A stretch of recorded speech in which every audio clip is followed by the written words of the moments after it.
খেলার সঙ্গে ধুলার মতোই মিশে গেল রাজনীতি। ভারতের কট্টরবাদী দলগুলোর আপত্তির মুখে আইপিএল থেকে বাদ পড়েছেন বাংলাদেশি পেসার মোস্তাফিজুর রহমান। মাঠের লড়াই শেষ হয়নি, কিন্তু রাজনীতির খেলায় হার মানতে হলো কাটার মাস্টারকে।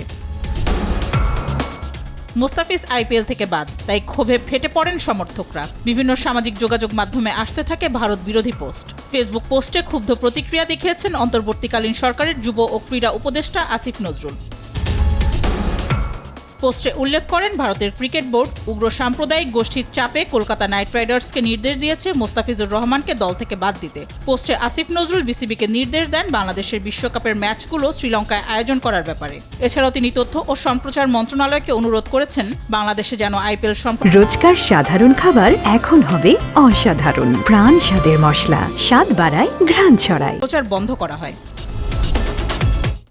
মোস্তাফিজের কলকাতা দল থেকে বাদ পড়া ইস্যুতে তথ্য উপদেষ্টা রিজওয়ানা হাসান আইনগত ব্যবস্থা নেওয়ার কথা জানিয়েছেন। বাংলাদেশের একটা খেলোয়াড়কে নিশ্চিত করার পরে তাকে রাজনৈতিক যুক্তিতে, যেটা আমরা পত্রপত্রিকায় দেখেছি, বলা হচ্ছে যে ওকে নেওয়া হবে না। তো এইরকম সিদ্ধান্তের প্রেক্ষিতে আমাদের দেশের জনগণেরও তো মনে একটা আঘাত লাগে, তাদের মধ্যেও একটা প্রতিক্রিয়া হয়। সেরকম জায়গায় আমাদেরকেও একটা অবস্থান নিতে হবে। আমরা সেই অবস্থানের আইনগত ভিত্তি এবং প্রক্রিয়া যাচাই বাছাই করছি এবং করার পরে আমরা একটা বিফিটিং পদক্ষেপ গ্রহণ করব। এছাড়াও সামাজিক যোগাযোগ মাধ্যমে মোস্তাফিজের দল থেকে বাদ পড়াতে প্রতিক্রিয়া জানিয়েছেন বাফুফের সভাপতি তাবিথ আওয়ালো। মেহজাবিন হোসেন, স্পোর্টস ডেস্ক, দেশ টিভি।